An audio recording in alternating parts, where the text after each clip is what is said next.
what does mental health not mean, but what does what के mental health के factors क्या रहते हैं? जैसे हम बोलते हैं कि there is poor mental health and then there is mental health, right? Or like good mental health, I don't know what it is. Clinically and then perhaps psychologically. Are there perhaps some benchmarks like pleasant disposition, good body, stable family life, and is there like a standard goal post that everyone should move to when it comes to mental health? Ma'am मैं तो clinical जवाब दूंगा, ये ma'am का question है, positive psychology and all, आप बताइए इस बारे में. Good mental health, I'll always say something, you know, how we look at it in terms of physical health also. आपकी mental diet क्या है, क्या आप consume कर रहे हो? Reels. Yes. So your mental health depends on what you're watching, what you're consuming, what you're looking around, what you see. So that matters a lot. आपकी अपनी mental health को अगर आप देखते हो, and I feel a lot of times during COVID लोगों ने बहुत struggle करा, लोग बहुत पैनिक में जाते थे क्योंकि क्या देखते थे न्यूज़ पे पूरा टाइम कोविड बढ़ रहा है, इतने डेथ केसेस बढ़ रहे हैं, इतना टोल हो रहा है, ऐसा हो रहा है, वैसा हो रहा है, नया वेरिएंट आ गया है. And we all saw how our mental health was at that point in time. और वहाँ एक एडवाइजरी, आई थिंक हम लोगों का भी उस टाइम पर कुछ थोड़ा सा ट्रेनिंग हुआ था कि आप टेली काउंसलिंग कैसे करोगे. उसमें यही था कि भैया सबको बता दो कि कम से कम देखें news. So what you are consuming, your diet, what you are watching, what you are not watching, I think that matters. And not only in terms of what you're consuming in a lot of different spheres, right? Consuming in terms of आपका घर का environment, आपका खुद का family dynamics क्या है, उसमें क्या consume कर रहे हो आप. I also feel a very important point जो हम बहुत ज़्यादा बात नहीं करते हैं, and I think मेरे therapy में भी इतनी बात उस बारे में नहीं हो पाती because that's not the work that we are doing, is also your mental strength training. हम cardio करने जाते हैं तो हम अपनी mental faculties को कितना train करते हैं on a daily basis. हम नहीं करते. और आज मुझे लग रहा है AI के बाद हमारी जो ये सोचने की क्षमता है वो और भी नीचे होती जा रही है. We are not thinking, we are not doing new things. We are, I don't think if you have to write a message to someone, we will write it on our own. So what does mental strength training look like? Using your brain, doing something different. Puzzles करते हैं लोग.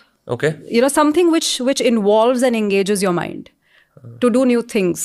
अब something as simple as hat है, hat में एक सी add कर दो, क्या वर्ड बनेगा? Chat.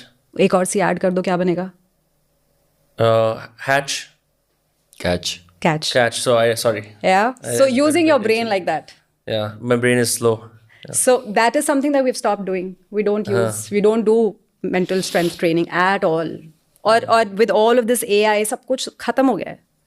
We don't use our brains. I've seen people, kids, Gen Z, हम कह रहे थे, कहाँ दिमाग यूज करने का टाइम कहाँ मिला है किसी को? कट कॉपी पेस्ट करो. Yeah, like creative problem solving requires sitting without a screen and thinking about something, even pacing around the room. Which sort of, but you should. So when it comes to mental health, again, I would like to make a differentiation between the clinical scenarios and subclinical. So if you talk about when I would look at the mental health from a clinical angle, again, I would repeat the same words. There has to be distress, there has to be impairment. But if somebody is not distressed or impaired, तो at least clinical चीज़ हट गई. अब जैसे ma'am बात कर रही हैं कि developing better coping skills. I will give an example. जैसे मान लीजिए say we had an argument, right? अब उस आर्गुमेंट के बाद you are feeling bad, I am feeling bad, right? उसको कैसे हैंडल करना है, that would also be a part of mental health, but not the clinical part, right?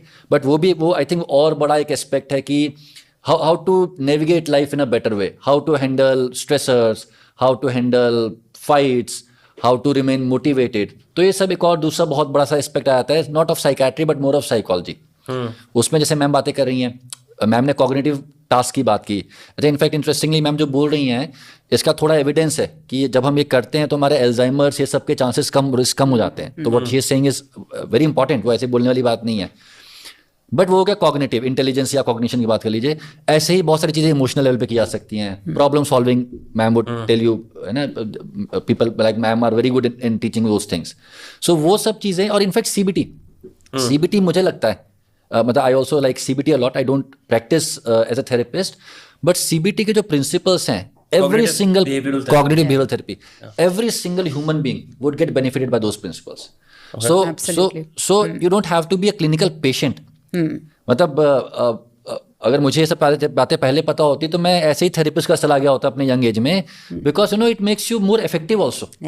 It's not about illness. We are very concern about productivity, right? आप हम सबके books के chambers भरे रहते हैं प्रोडक्टिविटी से. आप सीबीटी की स्किल्स देखिए, सीबीटी की टेक्निक्स देखिए, दे टेल यू प्रोडक्टिविटी कैसे है ना. तो I think therapy and some aspects of therapy are not only for clinical population. They would work wonders for people who don't have any illness per se, but just want to navigate their lives better. Yeah.